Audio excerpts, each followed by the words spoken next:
tying up a fun little rabbit streamer today. This is called the double bunny. Last week I did a video on a basic Bunny Leech pattern, which these flies are very, very effective. This is a double bunny, which basically uses 2 strips of rabbit on the top and on the bottom. You can do these all the same color if you want, or this pattern is done in a dark and a light color with the dumbbell eyes and some lead wraps. It will swim in the water hook point up, so therefore the lighter underside and the dark back add to that look and profile of a bait fish. I tie mine a little bit different. There's lots of different ways that people create these and do different variations of the double bunny. Take a look around and see which ones work for you. This is mine. It goes together pretty smooth, pretty quick, very durable fly, and a lot of fun to fish. That's the double bunny. I'll get started tying.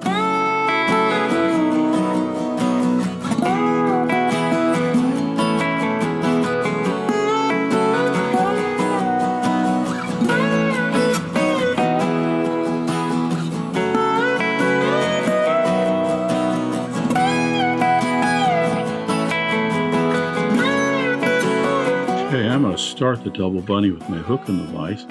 This is a Mustad R75. It's a 5X long straight-eyed streamer hook.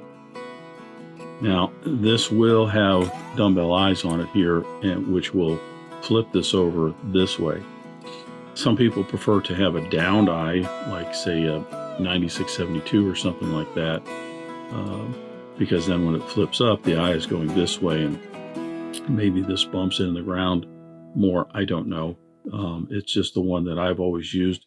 Works out very well for me. So that's the hook.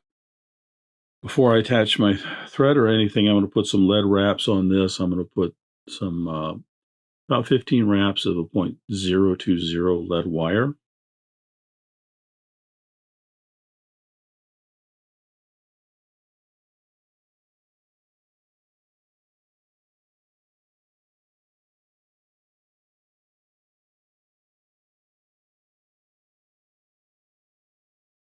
You don't have to use the lead wire. I'm doing this. It's just going to give it a little bit more weight. It's also going to focus a little more weight up front, which will help this to have a little bit more of a jigging action in the water. I'm going to attach my thread. I'm starting out with a Danville 70 Denier in white. As I said, we're going to put some dumbbell eyes on this, so I'm going to attach this good eye length, maybe 2 eye lengths behind the eye of the hook, because it's going to be about 1.5 eye lengths behind the eye of the hook that we're going to tie in these dumbbell eyes. I need to leave enough room right behind here for the rabbit to come and wrap around and get tied in. Once you get a few wraps on here and even a couple of crisscross wraps like that, you can adjust this forward or back. But I got about a good eye width right here in front, and that's what I'm looking for. So I'm going to put a few more cross wraps in here. And then I'm going to bring the thread over the hook shank, but under the dumbbell eyes. This will cinch those cross wraps together and just tighten that up a little bit more. Push that lead forward, then lightly wrap back over it to get behind it and build up a thread dam. Kind of jam that in there.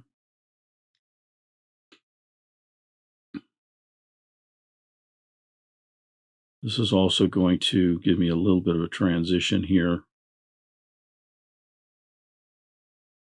Put some more thread wraps. It's just going to hold that in nice and secure.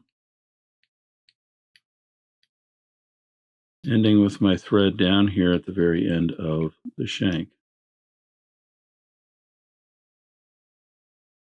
I'm going to put some head cement on these wraps around the dumbbell eyes. That will help to secure that from rotating around, but really when the fly is all done, it does a pretty good job of keeping that from rotating around. Double bunny is just basically 2 rabbit strips. And you can do the same color rabbit strips if you want. And this is a rabbit zonker, so the hair is actually in the same line as the hide of that. This is going to be kind of a bait fish imitation, so it's going to be a light color on the top here and a darker color on the bottom. And the primary reason for that is it will ride like this in the water, so the light will be down below and the darker on top. Now, there's other ways that people will create these flies, so by all means, look at those other videos. This is just how I do it. I'm going to take my rabbit strip, the white, put it on top. I want it to extend past the eye of the hook, so I have plenty to hold on to and eventually tie in. We come back here where my thread's at and separate those hairs. Wet your fingers a little bit to pull that hair forward. And really, this is kind of arbitrary where you do this. You're going to separate that and you're going to tie the hide down right where your thread's hanging. The important thing is that you have enough overhanging here to grab a hold of.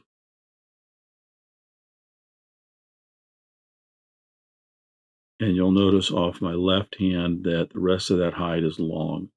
We'll cut that down to the length that we're looking for in just a moment. Put in about half a dozen wraps there to secure that. Fold this back. Bring my thread forward just a little bit. Now here I'm going to tie in some flat braid, or I should say sparkle braid. This is just a Wapsi product, a sparkle braid. If you've got flat braid, you could, or you could even do some dubbing here if you want. You're going to tie the end of that in, secure that to the hook shank, wrapping that all the way down to in front of that hide, and then bring your thread forward. You don't have to do this next step, but I like to throw just a little bit of Flex Cement, Dave's Flex Cement, on here. This is going to just help that sparkle braid stay attached here a little bit better, I think. This fly is going to be bouncing around on the bottom amongst the rocks. So if I can give it a little bit of a advantage in terms of lasting a little longer, sometimes it's worth doing that. Take my sparkle braid and wrap that forward. The idea here is to try and get a little bit of a taper, which you're going to get anyway because of the lead wraps.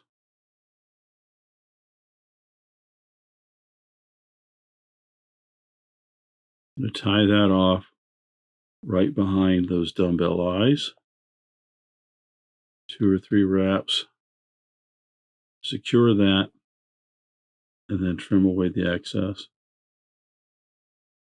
A lot of people like to take the rabbit strip, tie it up front here, then along this portion here, if they put that in, they're going to put some super glue right in here and then glue it down. I don't like it coming across the eyes like this in this gap right here. So this is why I tie it the way I do, because at this point I can spread this hair out again. And here I can wrap that hide down right behind those eyes. If you wet those hairs, it's a little easier. They'll stay slicked back a little bit better. And I just want 3 or 4 wraps in here to hold this.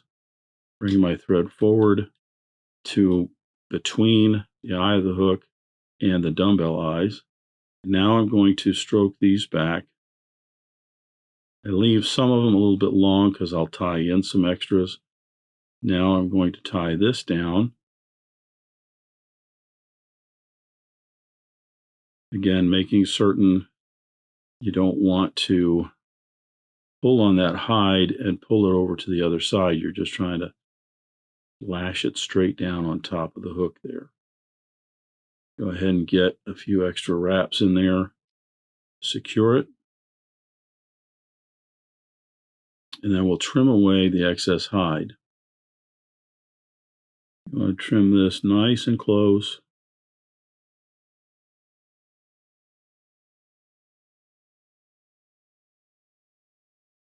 to those thread wraps. And then I can put a few more thread wraps right in here to secure that. And now I'm just going to put in a quick whip finish. And that will take care of the white thread. I'm going to finish this off. You could just keep with the white if you want, but I'm going to finish it off with a light olive thread. So as you can see here, I have the white portion all done. I'm going to trim this hide so it's about the length of the shank.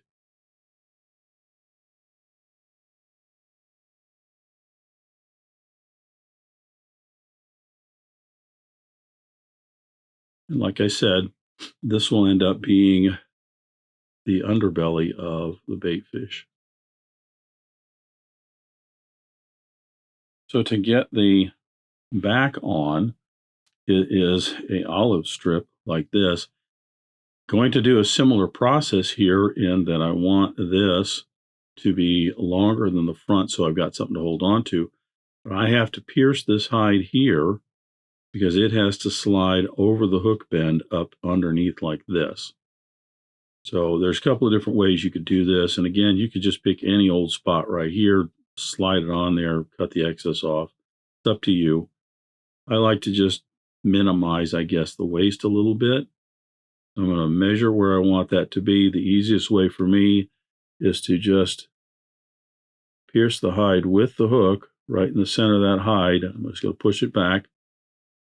Now I'm going to take the hook out of the vise.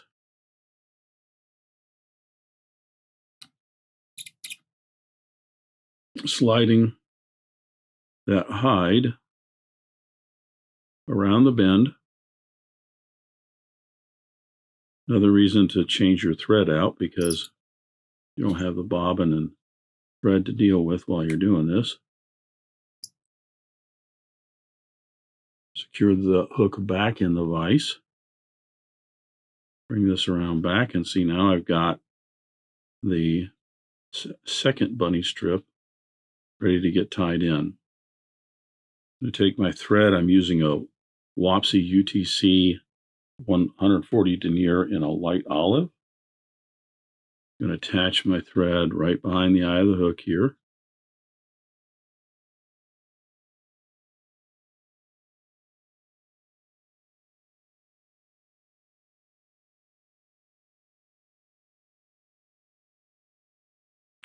Then the easiest way to do this is just turn this over, kind of the same process, getting some of that hair pulled out so that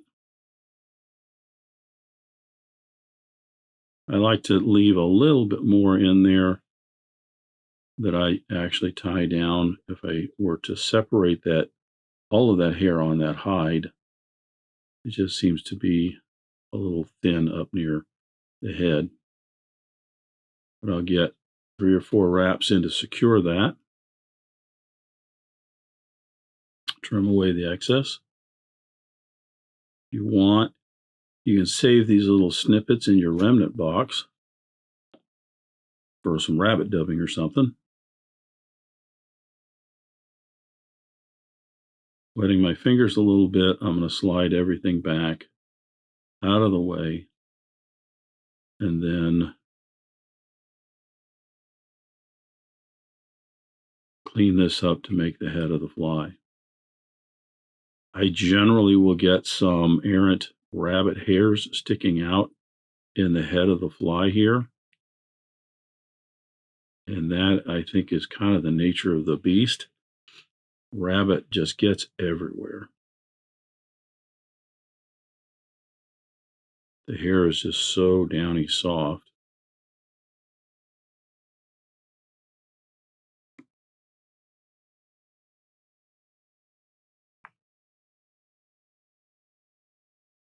So we are almost done with our Bunny Leech.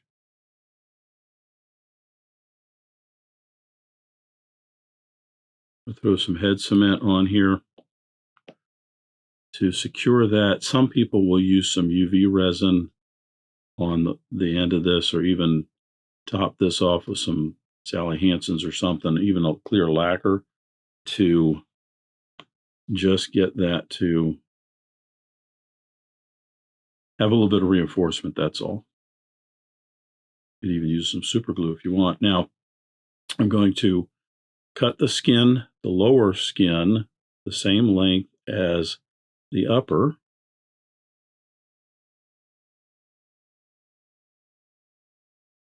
And then I'm going to take some, this is an ultra controlled gel. It's a Loctite super glue. The trick here that I have found is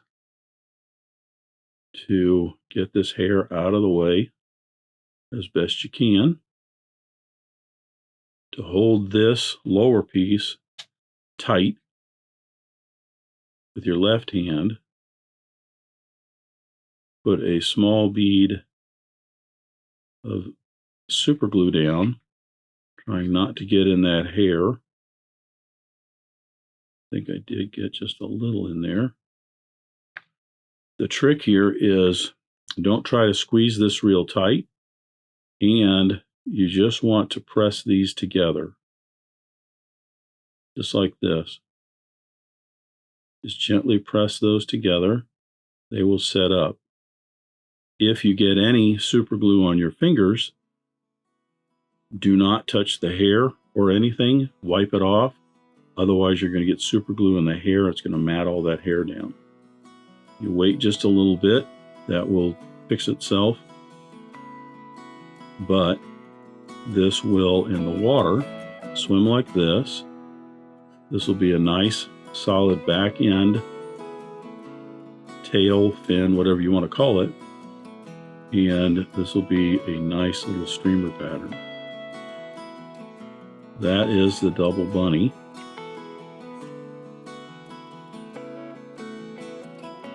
I can't get that out and make it look a little bit better. Again, not a very difficult fly. The way I tie it, now some people will even tie in some flashabou, a couple strands of flashabou up on both sides around the eyes. Some people don't use lead eyes. They'll tie it all and then they'll actually glue some, 3D stick-on eyes and stuff on the sides. So there's lots of different ways people make these flies.